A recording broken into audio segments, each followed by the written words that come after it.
Olá, gente, é um prazer estar aqui com vocês novamente, hoje no terceiro dia do workshop online.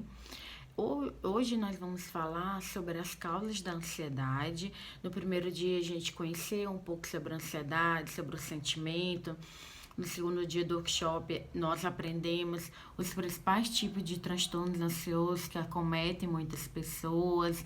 E é como eu falei para vocês, é muito importante a gente ter essas informações, nós sabermos o que exatamente nós podemos ter, como tratar os sintomas, as causas.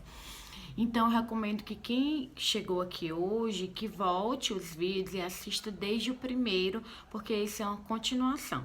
Então, é importante que vocês assistam do primeiro vídeo, hoje é o terceiro dia, amanhã vai ser o último dia, hoje a gente vai falar sobre as causas, e amanhã a gente vai falar sobre o tratamento e algumas dicas que podem melhorar.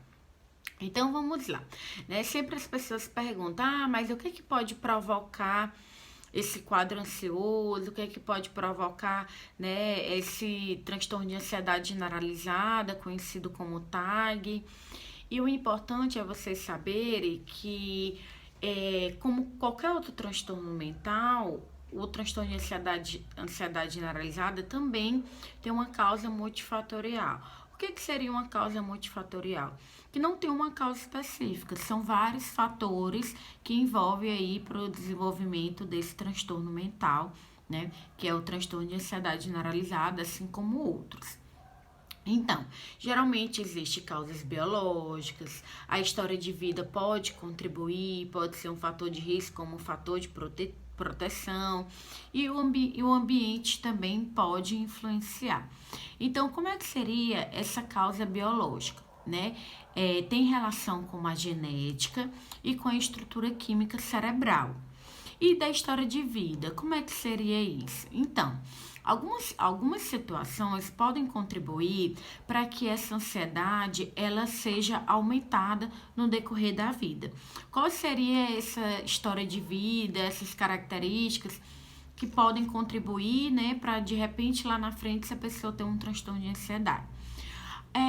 Os pais muito ansiosos podem contribuir, porque a criança, né, passa o tempo todo vivendo em uma casa onde as pessoas são ansiosas, às vezes um pai muito rígido, muito punitivo, onde tem muitas regras, também pode influenciar.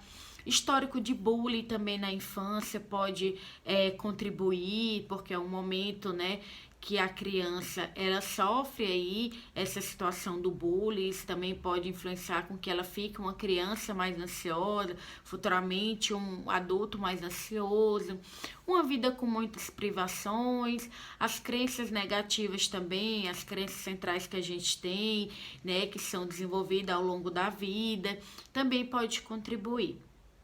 E o que seria como o ambiente pode influenciar também aí nessa causa da ansiedade, que poderia, né, ser um fator que contribui. Por exemplo, o excesso de redes sociais hoje em dia tem contribuído também para esse aumento da ansiedade, carga excessiva de trabalho, né, uma sobrecarga no dia a dia, pessoas que trabalham 10, 12, 15 horas por dia. Algumas dificuldades financeiras também, né? Pode servir como um gatilho. Às vezes, finais de relacionamento, separação, traição, também pode contribuir. Isso é um fator de risco importante. Então, por isso que é importante a gente mudar hábitos, né? Alguns hábitos que podem estar nos fazendo mal e que precisam ser mudados para que a ansiedade ela tende a diminuir e você tratar. Então, vamos falar de uma forma resumida para vocês entenderem melhor. Então, de uma forma bem resumida, seria mais ou menos 6 fatores, né?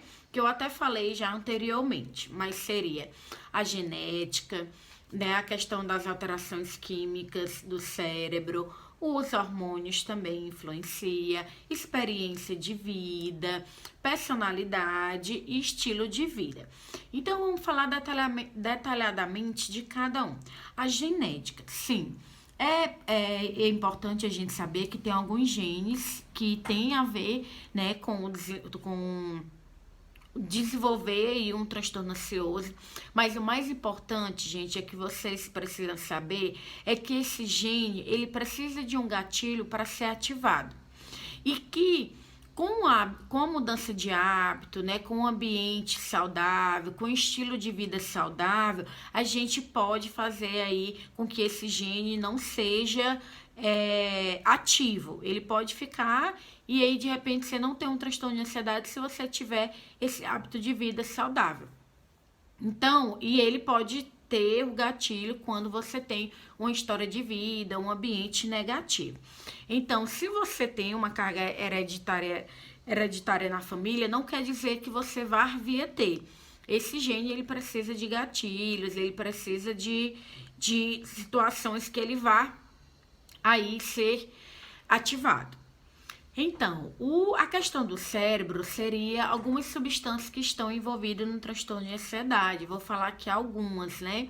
Só para efeito mesmo de informação, porque eu sei que algumas pessoas aqui, né, não entendem bem sobre essa questão das alterações químicas cerebrais, mas alguma das substâncias envolvidas seria o GABA, a noradrenalina, a serotonina, o glutamato, a dopamina. Então, isso seria algumas substâncias que são envolvidas no transtorno de ansiedade, onde algumas vai estar mais do que o normal e outras vão estar menos.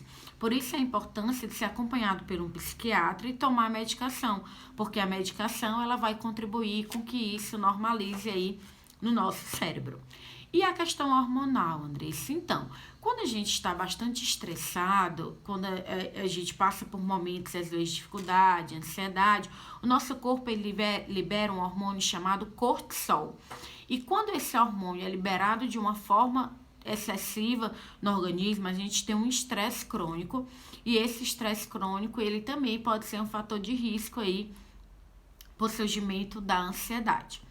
E a experiência de vida. Na infância, principalmente, são experiências de vida que marcam muito, porque no período da infância, o nosso cérebro está sendo formado, então, experiências negativas, como abuso, trauma, bullying e tantas outras coisas, eles realmente têm um poder muito grande, né, de talvez até surgir algumas alterações cerebrais.